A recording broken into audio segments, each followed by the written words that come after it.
2014 പുറത്തിറങ്ങിയ ഡ്രാക്കുള സിനിമയായിരുന്നു Dracula untold.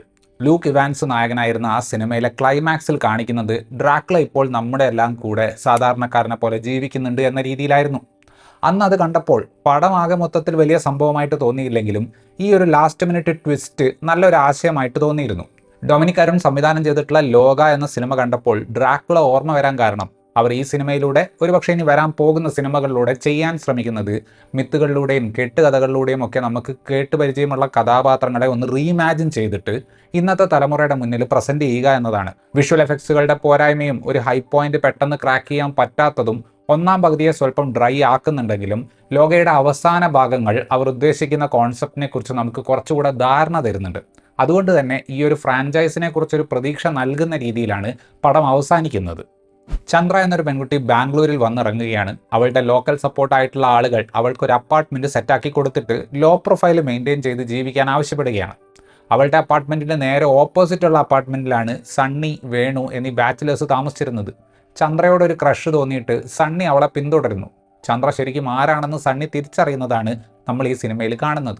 ലോകയുടെ idea നമ്മൾ ഈ നാടോടി കഥകളിലൊക്കെ കേട്ടിട്ടുള്ള കഥാപാത്രങ്ങളെ വേറെ ഒരു പേഴ്സ്പെക്റ്റീവിൽ നിന്ന് ചിന്തിക്കുന്നതിൽ നിന്ന് ഉണ്ടാകുന്നതാണ്. ആ രീതിക്ക് ഇമാജിൻ ചെയ്ത് നമ്മുടെ തനതായ സൂപ്പർ ഹീറോകളെ സൃഷ്ടിക്കാനുള്ള ഒരു ശ്രമമാണ് ഇവിടെ നടക്കുന്നത്. സംഭവം ഇതിന്റെ ഒരു ഫോർമാറ്റ് ഇപ്പോൾ നടക്കുന്ന MCU പരിപാടി തന്നെയാണെങ്കിലും അതിന്റെ ഒരു പ്രാദേശികവൽക്കരണം എന്ന് പറയുന്നത് ഒരു ജെനുവിൻ ആയിട്ടുള്ള ആശയമാണ്. ഒരർത്ഥത്തിൽ നമ്മുടെ കുട്ടിക്കാലത്ത് കേട്ടിട്ടുള്ള കഥകളിലെ കഥാപാത്രങ്ങളെ ഒരു ഗഗനചാരി ടൈപ്പ് ആംബിയൻസിൽ വേറെ ഒരു രീതിക്ക് പ്രസന്റ് ചെയ്താൽ എങ്ങനെ ഉണ്ടാകും എന്നൊരു വിയേർഡ് ആയിട്ടുള്ള ചിന്തയിൽ നിന്നാണ് ഈ പടം വരുന്നത്. ഡൊമിനിക് അരുണിന്റെ ആദ്യ സിനിമയായിട്ടുള്ള തരംഗം നോക്കിയാലും അവിടെയും ഈ ഒരു Wes Anderson, Guy Ritchie and Priyadarshan mix കാണാൻ സാധിക്കും. പുള്ളിയുടെ സിനിമകൾക്ക് ഈ ഒരു വാക്കി സ്വഭാവം ഉള്ളതാണ്. ഇത്തവണ അത് കഥാപാത്രങ്ങൾക്ക് കൊടുക്കുന്നതിന് പകരം വേൾഡ് ബിൽഡിങ്ങിലേക്കാണ് കൊടുത്തിട്ടുള്ളത്.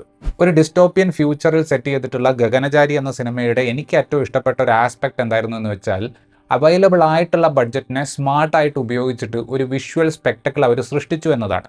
ലോകയിലേക്ക് വരുമ്പോൾ ഡൊമിനിക് അരുണിൻ്റെ മുന്നിലുള്ള ഏറ്റവും വലിയ ചാലഞ്ച് എന്താണെന്ന് വെച്ച് കഴിഞ്ഞാൽ ഇതിനെ ഒരു ഒറിജിൻ സ്റ്റോറി പോലെ നിലനിർത്തുകയും വേണം, അതേസമയം ഒരു സൂപ്പർ ഹീറോ ഫിലിമിന്റെ കൂടെ വരുന്ന എക്സ്പെക്ടേഷനുകൾ മീറ്റ് ചെയ്യുകയും വേണം. സൂപ്പർ നാച്ചുറൽ ആയിട്ടുള്ള എലമെന്റുകളുടെ ഗ്രാൻഡിയർ കൊണ്ടുവരാൻ അവർ ശ്രമിക്കുന്നത് സിനിമാറ്റോഗ്രാഫി, എഡിറ്റിംഗ്, പ്രാക്ടിക്കൽ എഫക്ട്സ് മുതലായവ ഉപയോഗിച്ചുകൊണ്ടാണ്. ഇതെല്ലാം വളരെ സത്യസന്ധമായ എഫേർട്ട് ആണെങ്കിലും അതിൻ്റെ ലിമിറ്റേഷനുകൾ നമുക്ക് പെട്ടെന്ന് കാണാൻ സാധിക്കും. ഉദാഹരണം പറയുകയാണെങ്കിൽ ഒന്നാമത്തെ പകുതിയിൽ വളരെ കുറഞ്ഞ സ്ഥലങ്ങളിൽ മാത്രമേ ചന്ദ്രയുടെ സൂപ്പർ ഹീറോ സൈഡ് നമ്മൾ കാണുന്നുള്ളൂ. പക്ഷേ അത് കാണിക്കുന്ന പല സ്ഥലങ്ങളിലും വിഷ്വൽ എഫക്ട്സിന് ഒരു വൗ ഫാക്ടർ കൊണ്ടുവരാൻ സാധിക്കുന്നില്ല. ചില സ്ഥലത്തൊക്കെ ചന്ദ്രയുടെ പറക്കലും ലാൻഡിങ്ങും കാണുമ്പോൾ ബാറോസിൽ മോഹൻലാലിനെ ബിൽഡിങ്ങിന്റെ മുകളിലേക്ക് വലിച്ചു കൊണ്ടുപോയതുപോലത്തെ സാധനമൊക്കെ ഓർമ്മ വരും. എനിക്ക് തോന്നുന്നത് VFX ബഡ്ജറ്റ് അവർ രണ്ടാം പകുതിക്ക് വേണ്ടി മാറ്റി വെച്ചതാണ്. കാരണം ഡൊമിനിക് അരുൺ ഉണ്ടാക്കാൻ ഉദ്ദേശിക്കുന്ന ലോകത്തിലേക്ക് നമ്മൾ ഇൻട്രസ്റ്റഡ് ആകുന്നത് രണ്ടാം പകുതിയിലാണ്. ഈ സിനിമയെക്കുറിച്ച് ഒരു ധാരണയുമില്ലാത്തവരുടെ ശ്രദ്ധയ്ക്ക് ഇനി അങ്ങോട്ട് പറയുന്നതിൽ ചില സ്പോയിലറുകൾ ഉണ്ടാകും. രണ്ടാം പകുതിയിൽ ടൊവിനോ അവതരിപ്പിക്കുന്ന കഥാപാത്രമുള്ള സെറ്റ് പീസ് ഗംഭീരമായ ഒന്ന് തന്നെയാണ്. അത് നമ്മളെ ജെനുവിനായിട്ട് ചിരിപ്പിക്കുന്നുമുണ്ട്. ഒരർത്ഥത്തിൽ ചന്ദ്രയുടെ രണ്ടാം പകുതി ഒരു ഫുൾ സിനിമ തന്നെയാണ്. സെറ്റപ്പ്, കോൺഫ്ലിക്റ്റ്, റെസൊല്യൂഷൻ എന്ന സ്ട്രക്ചർ നമുക്ക് ആ രണ്ടാം പകുതിക്ക് കാണാൻ സാധിക്കും. ഒന്നാം പകുതി ഒരർത്ഥത്തിൽ ചന്ദ്ര എന്ന കഥാപാത്രത്തിന്റെ എക്സ്റ്റെൻഡഡ് ഇൻട്രൊഡക്ഷൻ ആണെന്ന് പറയാം.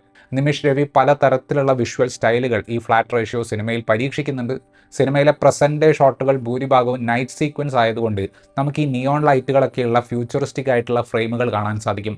ഫ്ലാഷ് ബാക്ക് ഭാഗങ്ങളിലേക്ക് പോകുമ്പോഴും ചില കഥാപാത്രങ്ങളെ കാണിക്കുമ്പോഴും വാമായിട്ടുള്ള കളർ ടോണിലേക്ക് സിനിമ പോകുന്നുണ്ട്.